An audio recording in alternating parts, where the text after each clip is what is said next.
यो भाइ जुन छ नि गणेश नेपालीलाई हिजो गृहमन्त्रीज्यू पनि आइपुग्नु भएको थिएन। सबभन्दा पहिला आएको राज घिमिरे हो।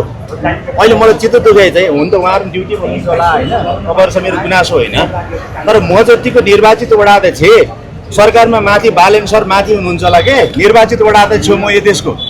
कति चित्त दुखाइ कुरो छ यार। हिजो देशको गृहमन्त्री नआउँदाखेरि मिस्टर राज घिमिरे आएर उहाँको दाई भर्खर मैले फोन कुरा गरिरहेको छु, मेरो दुईजना बिरामी छन् मेरो वडाको, अहिले हिँड्नै नपाउने भने कस्तो देश बनेछ यो। जनप्रतिनिधि पनि हुँदो रहेछ। यो घटनालाई तपाईँले कसरी लिनुभएको छ? यो गम्भीर घटना हो त। अर्को गम्भीर भने चाहिँ मेरो वडावासी बिरामी छ, उहाँहरूसँग त गुनासो छैन, उहाँहरू लाइन गरेर त्यो लक्ष्मण रेखा जस्तो बस्नु भएको छ एउटा कुरा। दोस्रो कुरो म यो राष्ट्रको निर्वाचित जसरी बालेन शाह प्रधानमन्त्री हुनुभयो नि त्यसै गरी निर्वाचित जनताले प्रत्यक्ष भोट हाले मान्छे हो म। जानै नपाउने हुन्छ संसारमा। अदालतमा छ अहिले क्यामेरा हामीले लाएर हेर्ने पाउने भनिराखेको बेला एउटा निर्वाचित वडा अध्यक्ष हिँड्न पाउँदैन होइन। हिजो त उहाँ पनि मेयर हुनुहुन्थ्यो होला, म के यहाँ दोरी खेल्न आएको? कमसेकम बुझ्नुपर्छ यो राज्यले। हिजो राति देशको गृहमन्त्रीज्यू आउनु भएको थिएन, त्यसपछि आउनुभयो, भिडियो हेर्नु होला राज घिमिरे भन्ने पेजमा। हामी आएर उहाँलाई सहयोग गरे पछाडि राति 11 बजे म यहाँ आइपुगेँ। म पनि दिउसपुरी वडा अध्यक्ष भात एक गाँस खाँदै थिएँ, मनले मानेन, तपाईँहरू सबैले मनले नमानेर आएको हो नि त होइन। मनले नमानेर यहाँ आउँदाखेरि मैले उहाँको दाइको नम्बर पत्ता लाएँ, अहिले नि फोन गरेँ, माथि छु भन्नुहुन्छ, मेरो दुईजना बिरामी छन्। अनि मलाई चित्त दुखाइ चाहिँ कस्तो देश बनाएछौँ, कस्तो सरकार बनाएछौँ, कस्ता प्रधानमन्त्री बनाएछौँ। मान्छेले वडा चाहिँ अहिले आफ्नो मान्छेलाई भेट्न नपाउने।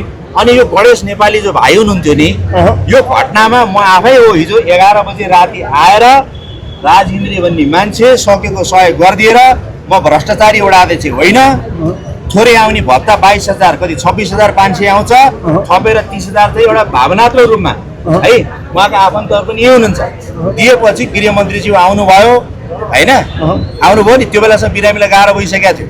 अहिले मैले मिडियामा के देखेँ भने 3-4 घन्टा अगाडिदेखि भन्नुभएको छ नि, त्यो झुट्टा कुरा हो। हिजो बेलुकादेखि गाह्रो थियो। राति रातो पार्टीका पत्रकार एकजना र राज घिमिरे बाहेक कोही थिएन।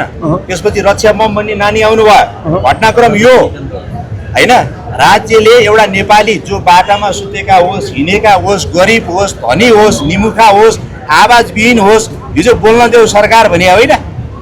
मान्छेले भन्छ यस्तो, मान्छे गणेश लामा चाहिँ उहाँ नेपाली कतै सुन्नु सर के अरे उहाँ स्वर्गवास भइसकेपछि इन्डिया लाने भनेर चाहिँ हल्ला गर्यो भने के लाग्छ? 2 बजे यहाँबाट गएको, हिजो बेलुकै गाह्रो भइसकेको थियो। मैले शब्द भन्न मिलेन, म डक्टर होइन। हिजो बेलुकै बिरामीलाई गाह्रो भएको थियो। बुझ्नु बोल्न देऊ सरकार। म जतिको वडा अध्यक्षलाई थिच्छौ भने अरूलाई के गर्नुहुन्छ तपाईँहरू?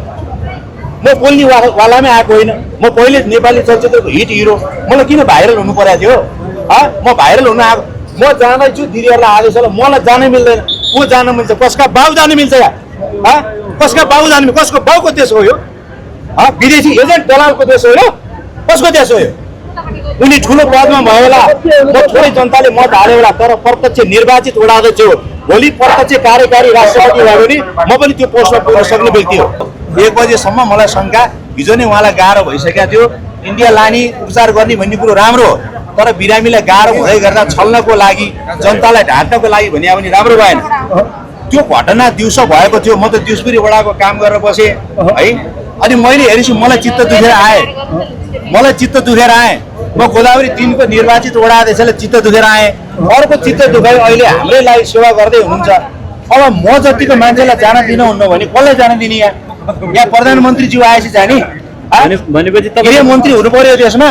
उहाँहरूले पानी भर्खर बाँड्नु होला। मैले 20 वर्षदेखि जनतालाई सेवा गरेँ। नेपाली चलचित्र चपली हाइटको नायक पनि हो म, बुझ्नुभयो? यहाँ त गरिब लट्ठी टेकेर आएलाई जान दिनुपर्छ के? कस्तो देश बनाएको, कस्तो कानुन बनाएको यो मान्छेले विभिन्न ठाउँबाट टिका टिप्पणी गरिरहेको सर होइन। अहिले कतै सरकार अधिनायकवाद अटोक्राटतिर त गएन भनेर भनिन्छ, तपाईँले के लाग्छ? मान्छे फलामा हम्फाल्दै छन्, मलाई नै हम्फाल्न पर्ने जस्तो भयो अहिले त। हेर्नु त मेरो मान्छे छ माथि बिरामी, जाउन दिनुहोस् भन्दाखेरि उहाँहरूले आदेश होला। दुःख गुनासो त छैन, उहाँहरू पनि राष्ट्र सेवक हो, हामी पनि राष्ट्र सेवक। तपाईँ जान मिल्दैन भन्नुहुन्छ। को जान मिल्छ यहाँ? को जान मिल्ने यो देशमा? विदेशी दलाल जान मिल्ने हो? को जान मिल्छ यहाँ? को जान मिल्छ यहाँ? विदेशी एजेन्ट जान मिल्छ?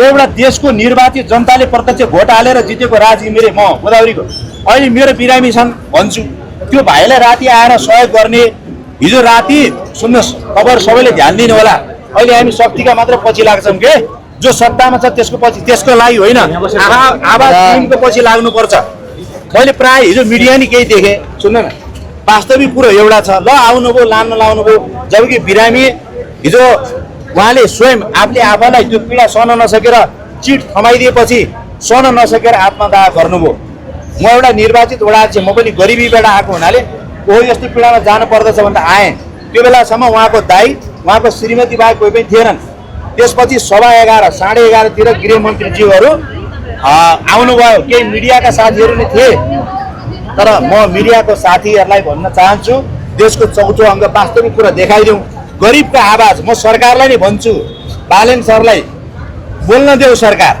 म जतिको वडा अध्यक्षलाई थिच्छौ भने अरूलाई के गर्नुहुन्छ तपाईँहरू म बोल्ने वालामै आएको होइन म पहिले नेपाली चलचित्रको हिट हिरो मलाई किन भाइरल हुनु परेको थियो म भाइरल हुन आएको म जाँदैछु दिदीहरूलाई आदेशलाई मलाई जानै मिल्दैन को जान मिल्छ कसका बाउ जानु मिल्छ या कसका बाउ जानु कसको बाउको देश हो यो विदेशी एजेन्ट दलालको देश हो यो कसको देश हो यो उनी ठुलो पदमा भयो होला म थोरै जनताले मत हाल्यो होला तर प्रत्यक्ष निर्वाचित वडा अध्यक्ष हो भोलि प्रत्यक्ष कार्यकारी राष्ट्रपति भयो भने म पनि त्यो पोस्टमा पुग्न सक्ने व्यक्ति हो अहिले दलाली गर्ने विदेशीहरूको जो मान्छे अहिले माथि लडिरहेका छन् उनलाई नि भेटौँ मेरो वडावासीलाई नि भेटौँ उनको दाइ के भन्छ अहिले मलाई भर्खर यहाँ आउनुहोस् यहाँ है यहाँ आउनुहोस् मैले भर्खर उहाँलाई फोन गरेँ आगो लागेको गणेश नेपाली भाइ भनेर फोन गरेँ हो उहाँलाई फोन गरेँ दाइ आइदिनु माथि आइदिनु भन्छ ए हामी जान पाउँदैनौँ को जाने को बोल्ने त्यसले गर्दाखेरि म यो सरकारलाई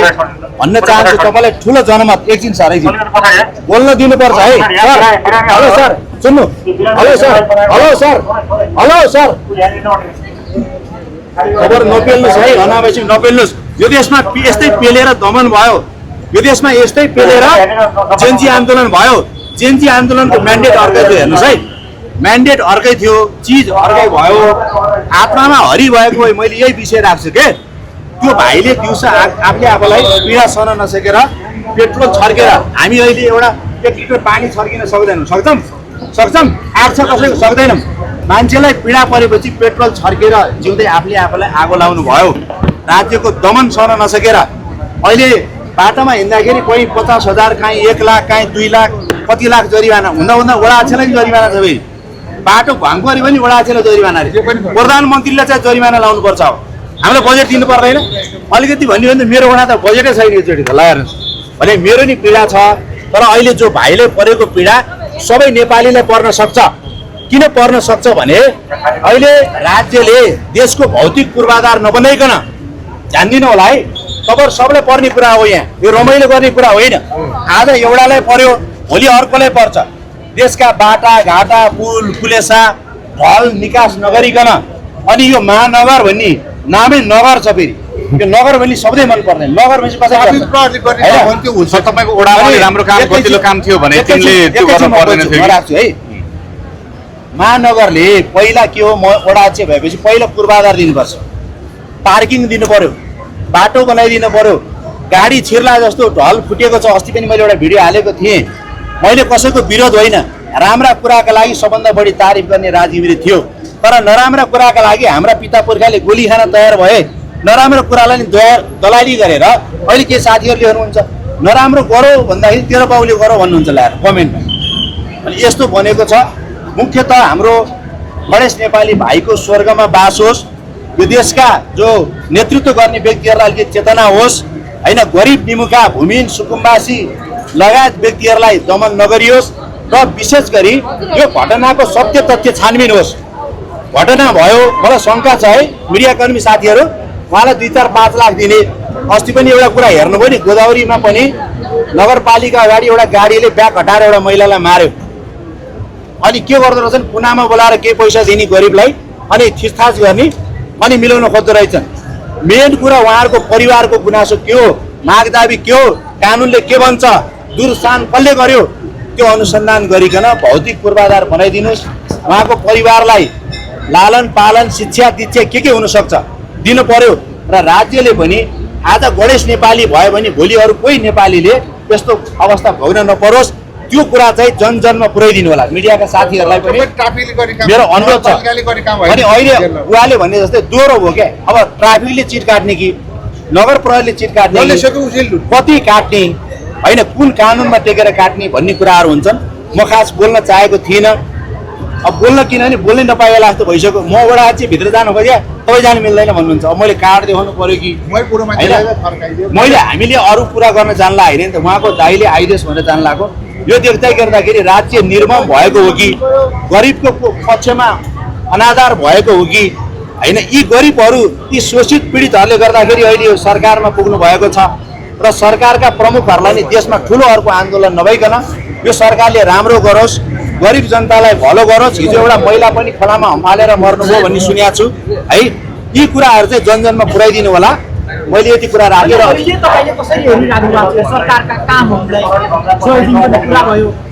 दिन पुरा भयो, म पनि यो सरकारको अङ्ग हो। उता माथि प्रधानमन्त्रीजी हुनुहुन्छ, गोदावरी 3 को निर्वाचित वडा चाहिँ म छु। यो हुँदै गर्दाखेरि जयन्ती आन्दोलनमा त्यत्रा व्यक्तिहरूले त्यत्रा बालकहरूले रगत बगाएर पुराना नेताहरूले गरेनन् भनेर नयाँले गर्छन् भनेर पठाउनु भएको थियो। आज गणेश नेपालीले आफ्नो शरीरमा आफैले पेट्रोल खनाएर मर्नु पर्दा यो देशमा के भयो परिवर्तन? एउटा महिला, म सुकुम्बासी हुँ, मेरै वडामा नि 252 परिवार सुकुम्बासी थिए। मैले निस्सा बाँडेको थिएँ। हे प्रभु हो, निस्सा बाँडा छ, कागज पत्र प्रमाण छ, त्यहाँ भत्काउन पाइँदैन भनेर त्यहाँ भत्काएनन् होइन। 100 दिन होइन, उहाँले 100 वर्ष चलाउनु सरकार, तर सरकार चलाउन जनताको मन जित्नु पर्यो, शोषित पीडितको मन जित्नु पर्यो, गरिबको मन जित्नु पर्यो। हामी त्यही पक्षमा लागेका मान्छे वडातिर तजान पाउनुहोस् भन्दै गर्दाखेरि मेरो चाहिँ मन रहेको छ है। अहिले मेरो मन रह्यो किनभने हामी हिँड्न पाउँदैन भने एउटा गरिब, एउटा शोषित, एउटा आवाजविहीन मान्छे चाहिँ हिँड्न पाउँछ, बोल्न पाउँछ, केही राख्न। अब मलाई पनि 2 बजेसम्म मै थिएँ, अनि मैले राति 11 बजे भात खाँदै गर्दा के भाइ कोही हुनुहुन्छ भने कोही छैन, हाम्रो परिवार मात्रै छौँ भनेपछि म भोलि आउँछु भने मान्छे बेलुकै आयो। रातभरि यतै बस्यो भन्ने भइरहेको छ। यहाँ हेर्नुहोस् त, यहाँ हेर्नुहोस् है, म देखाउँछु। हामी त झुट बोल्दैनौँ, म कसैको टिप्पणी गर्दिनँ। म राति 10 बजेतिर आएको थिएँ। सुन्नुहोस्, यहाँ हेर्नुहोस् है, म जहिले पनि सामाजिक इस्युमा बोल्छु, म कसैको विरोध गर्दिनँ है। यहाँ हेर्नुहोस् यसरी राति 11:15 बजी हेर्नुहोस् है, म यहाँ आएको, उहाँको दाइ यहाँ हेर्नुहोस् प्रमाण बुझ्नुहोस्। यहाँ हेर्नुहोस्, यहाँ हेर्नु त, यो म हो, यो उहाँ हो। राति म 11:15 यहाँ आएको, राति 2 बजे यहाँबाट गएको। ल यो वडा अध्यक्ष बढी बोलो भनेर बुझ्नुभयो नि, राडा काल जस्तो। अब जिब्रो नचल्ने बनाउने बेर छैन, यहाँ बोल्नै हुँदैन। तर हामी सम्पूर्ण 3.25 करोड नेपाली हिजो हाम्रा पिता पुर्खा यो देशको लागि, गरिब निमुखाको लागि, क्रान्तिको लागि गोली खान तयार भए। हामी चाहिँ नडराउँ भनेर म सबै जनताहरूलाई भन्न चाहन्छु। विशेष गरी अहिले यो गणेश नेपाली जसले आत्महत्या गर्न बाध्य बनाए, उहाँको परिवार छन्, उहाँको परिवारलाई न्याय पुग्ने गरेर मिडियाकर्मी साथीहरूले आवाज लगिदिनुहोस्। नयाँ र पुरानो सरकारमा केही फरक देखिएन भन्ने छ। अब यहाँ अहिले म आउँदै थिएँ, बरु योभन्दा त बरु बुढाहरूले गर्दा धेरै मरेन भन्थे। को बुढा भने मलाई थाहा छैन। बुढाले गरेनन् भन्दा तरुणा खोज्या, तरुणाले नगर्यो भने अब को खोज्ने? बुढा भने त्यही झोलेहरू पुरानो होइन, हिजोका दिनमा बुढाले गरेनन् भन्दा नयाँ खोजे। सुन्नुभयो? सुन्नुहोस् कुरा, बुढाले नगर्यो भन्दा नयाँ खोजे। आज उहाँलाई जरिवाना भएर मृत्युको मुखमा पुग्दै गर्दा भोलि जो कोही पनि त्यहाँ पुग्न सक्छ। त्यो कुरामा चाहिँ हामी नेपाली एक ढिक्का हौँ। हामी न नयाँका पक्ष हौँ न पुरानाका पक्ष हौँ। मलाई पनि भन्नुहुन्छ सबैले भोट हालेर जितिए फेरि, ख्याल गर्नुभयो नि। अनि अहिले काम गर्दै गर्दा मेरो बिरामी छन् क्या 2 जना, मलाई चित्त दुखेर बोले क्या। नेपाली फिल्म सुपरहिट फिल्मको हिरो थियो, मलाई यो भाइरल हुनु पर्थ्यो। उहाँहरूलाई आदेश होला। अहिले मैले हेरेको मलाई त घरलाई के गरे हो यो बाटाभरि पुलिस छन्। यहाँ त ठुलै आन्दोलन हुन लागि भन्ने थिएँ मैले, तर अहिले एउटा भाइ बिचराले आत्महत्या गर्नुभयो। त्यसको सत्य तथ्य छानबिन होस्, राज्यले पनि पहिला भौतिक पूर्वाधार बनाइदियोस्, कसैलाई दमन नगरोस्। र विशेष गरी उहाँहरूको परिवार, उहाँको श्रीमती हिजो धेरै रुनु भएको थियो। 2 बजेसम्म म यहीँ थिएँ, बुझ्नुभयो? राति 2 बजेसम्म मै थिएँ। अनि मैले राति 11 बजे भात खाँदै गर्दा के भाइ कोही हुनुहुन्छ भने कोही छैन, हाम्रो परिवार मात्रै छौँ भनेपछि म भोलि आउँछु भने मान्छे बेलुकै आयो गृहमन्त्री त रातभरि यतै बस्यो भन्ने भइरहेको छ के हो यहाँ हेर्नुहोस् त यहाँ हेर्नुहोस् है म देखाउँछु हामी त झुट बोल्दैनौँ म कसैको टिप्पणी गर्दिनँ म राति 10 बजेतिर आएको थिएँ सुन्नुहोस् यहाँ हेर्नुहोस् है म जहिले पनि सामाजिक इस्युमा बोल्छु म कसैको विरोध गर्दिनँ है यहाँ हेर्नुहोस् यसरी राति 11:15 बजी हेर्नुहोस् है म यहाँ आएको उहाँको दाइ यहाँ हेर्नुहोस् प्रमाण बुझ्नुहोस् यहाँ हेर्नुहोस् है यहाँ हेर्नु त यो म हो यो उहाँ हो राति म 11:15 यहाँ आएको राति 2 बजे यहाँबाट गएको म आएको कारण एउटै हो यहाँ हेर्नुहोस् प्रमाण हेर्नुहोस् है म यहाँ आएको कारण एउटै हो मलाई बोल्ने मानेन भन्नुभयो कसैको मनले मान्छ तपाईँहरूको मनले मान्छ नमानेपछि अनि मैले सोधेँ भाइ पैसा छ त पैसा उपचार राम्रो गरिदियो भने गरिब निमुखाको उपचार गर्दैन यो देशमा धेरैवटा वासीहरू देशवासी उपचार नपाएर मरेका छन् पैसा छ उपचार भयो अक्षय खन्नाको फिल्म हेर्नु भएको छ नि बिल तिर उपचार हुन्छ मान्छे मरिसकेर छ होइन त्यो फिल्ममा अनि बिल तिर्यो भने उपचार गरिएन नि तर मान्छे मरिसकेको छ अनि यहाँ आएपछि मैले आफैले 26,500 मलाई भत्ता दिन्छ वडामा नेपाल सरकारले त्यो चाहिँ मैले गरिबलाई बाँड्ने गरेको छु किन म पनि दुःख पाएर आएको वडा अध्यक्ष हो बुझ्नुभयो सुख पाएर आएको होइन म यहाँ देखाउन आएको होइन मलाई भाइरल हुन आएको होइन मेरो फिल्मले नेपाली फिल्म दुनियाँमा धमाका गरेको थियो मिडिया कर्मी पनि हो गोदावरी वडा नम्बर 3 अनि मैले मसँग भएको 30,000 रुपियाँ 26,000 त्यो निकालेँ 30,000 थपेर उहाँको कामना गरेर उहाँको दाइलाई सम्झाएर गृहमन्त्रीज्यू आउनुभयो उहाँले नि मेहनत गर्नुभयो भित्र जानुभयो तर त्यो बेलासम्म भाइलाई गाह्रो भएको थियो यो देशको प्रधानमन्त्री गृहमन्त्री जुन बेला घटना भयो त्यो बेला आउने कि बेलुका साँझ ढलेर मिडियामा बढी विरोध गरेपछि आउने यो कुरा चाहिँ म तपाईँहरू नेपाली जनताहरूलाई राख्न चाहन्छु यदि साँच्चै जनताप्रति माया छ भने घटना घटेको सेकेन्डमा आउनु पर्यो मेरो वडावासीलाई के घटना घट्यो भने नि अस्ति गाडीले ब्याग हटाएर मारे म सेकेन्डमा पुगेको सबभन्दा पहिला माया हुनु पर्यो पद होइन पदका लागि नाटक गर्नु भएन झुटा बोल्नु भएन र मुख्य गरिकन गरिब निमुखालाई पेल्नु भएन एउटा गीत थियो मलाई बोल्न दियो सरकार अब म चाहिँ मोडल थिएँ अब म नै गीत गाउनु पर्यो जस्तो लागिसक्यो मलाई बोल्न दियो सरकार म त्यति भन्छु किनभने म अहिले जान खोजेँ जानै पाइनँ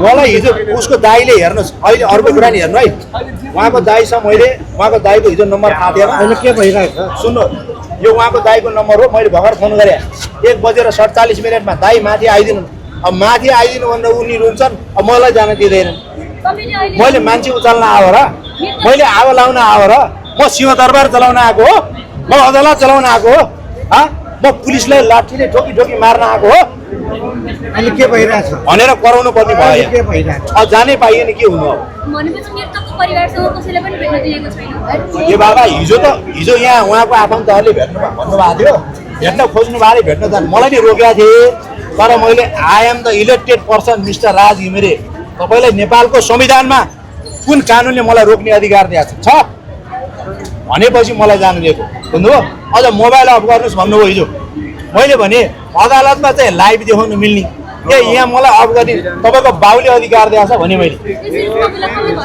यहाँ को थिए मान्छे उहाँहरूकै मान्छे होला को होला मलाई थाहा छैन तर बिरामीको मान्छेले होइन बाहिरको मान्छेले अब म जतिको मान्छे हेर्दा हट्टाकट्टा वडा अध्यक्षलाई यस्तो हुन्छ भने अरूले बोल्न पाउँछ होला त पाउँछ बोल्न जनप्रतिनिधि भए पनि काम गर्ने निकायलाई काम गर्न त दिनु पर्ला नि ए म के गर्ने निकाय म मान्छे मार्ने निकाय म के निकाय सुन्नु न सुन्नु ए बाबा हो राम्रो पर्खन है मान्छेले आग लागि भयो दिउँसो राति 1:00 बजे हस्पिटल आउनु छ काम गरेको छ ल मलाई उत्तर दिनु म नि मिडिया सदस्य हुनुपर्छ अनि बल्ल दिन्छ सुन न हजुरलाई मेरो प्रश्न काम गर्न दिने भने के हो ताली फिट्ने भजन गाउने कमेन्टमा वाह भन्ने त्यो सकिँदैन हामी सच्चा नेपाली हो है अहिले यी ड्याम गोली हान्छन् भन्यो भने सकिँदैन त्यस्ता दलाली गर्नलाई म यहाँ कुनै मैले भने नि पटक मलाई भाइरल हुन जरुरी छैन के जनताको पक्षमा बोलिए हो म मेरो फेसबुकमा गएर हेर्नुहोस् प्रत्येक समस्यामा बोलेका छु मैले अहिले बोले पनि म खुसुक्क जान लाग्थेँ बिचरा उहाँलाई नि आदेश होला मिल्दैन तपाईँलाई भनेछु मैले बोले त्यसले गर्दा उहाँले न्याय पाओस् र सबै नेपालीले चाहिँ यो विषयलाई प्रत्येक नेपालीको घर घरमा पुर्याइदिनु होला। अब गरिब मुक्त देश हुँदैछ यो। गरिब मुक्त भने गरिबै यो देशमा नभएपछि कसरी गरिब भएको देश हुन्छ? गरिब मुक्त, गरिबी उन्मूलन, हिजो औलो उन्मूलन भयो, अब गरिबी उन्मूलन। हेर उता सुकुम्बासी उन्मूलन, यता आवाज ल्याउनेलाई आवाज उन्मूलन,